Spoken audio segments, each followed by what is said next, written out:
Reb Noson, he talks about the idea of birth. Birth, on a spiritual level, is the idea of having a breakthrough in life. Specifically seeing that prayer does something, gets something moving in life, and it's worth investing in davening because you do get somewhere by davening. So that's called a birth. And as in all births, there's what's called the Bechor, the firstborn. The firstborn, according to the Torah, when there's a firstborn child, a male firstborn, he gets what's called Pishnaim. He gets a double portion. What is that double portion? That means that when and if the children inherit the father, so they don't divide it by just the number of siblings. For example, there were 6 children, so they each get 1/6. The firstborn, they divide it into 7 parts, and 2 of those 7 parts go to the firstborn, and the other 5 are divided by the other 5 children, 5 brothers. So Reb Noson explains something amazing. He's saying, why is this the case? Because every birth that happened after the firstborn had a part of the firstborn in it. In other words, the firstborn, number 1, being a birth, but number 2, you opened the way.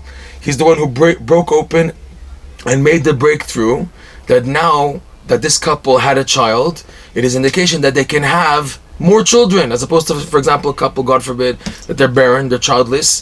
So there's nothing here.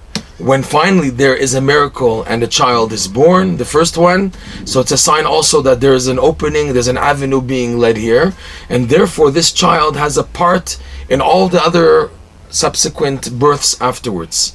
So this is a reason why he gets a double portion. He has his own portion being a birth, a child, but also because he opened the way for everyone else, he has a portion with everybody else also.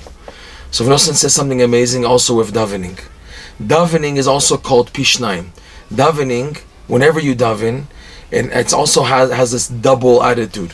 Number 1, you're davening, but also the first time that you davened and had a miracle happen, this should serve to show to you that it's worth davening, and not to say, I'm davening for years and years.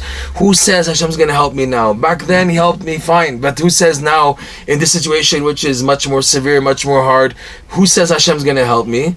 And the answer is that you have proof already that Hashem helped you. You had already a salvation in life. You saw with your own eyes that davening works. So therefore, the first time that you daven and had a breakthrough, that's also called the Pishnaim, has this 2. Number 1, it was a salvation. And number 2, it's an indicator to you that davening helps, that davening makes a difference. And you should never have the attitude, who says Hashem's going to listen to me? Now, you have proof that Hashem saved you in the past. This is amazing because most people, when they're faced with difficult situations, they go into a panic as feeling, how am I in the world going to get out of this situation? Only a miracle can save me in this and that. People begin to panic and lose heart and lose hope. So here, it's an amazing way of thinking. Wait a second. Didn't Hashem save you in the past already? Yes. So why are you worrying now? Just keep on doing what you were doing then, daven. Our job of now the worrying is getting to you, it should push you to daven even more, because you have a proof that davening helps, and you don't lose of davening. And you say, but who says Hashem's going to listen to me? But Hashem listened to you. You had that salvation already the first time. You remember back then when you had that a major breakthrough. It's not enough proof for you that Hashem listens to davening. And you say, but look at who says Hashem's going to save me? Look at my situation now, and look how much salvation I need, and look how much I've blemished and everything. So the answer is, back then also you were 100%. You weren't 100% compared to now. You feel that you were much better then. But when you were in that situation back then, you also didn't have so much merits and this and that. All the arguments being used now. Why not to daven? So Reb Noson says this should be a strength to always daven. And the first davening is the greatest one, because it shows that you had a breakthrough and shows that there's hope. And B'ezrat Hashem, it's an indicator to just keep on davening, and that's basically all we have.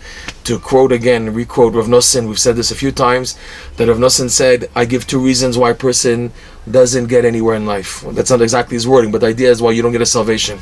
Number 1, or you didn't daven about it at all, or number 2, you did not daven enough.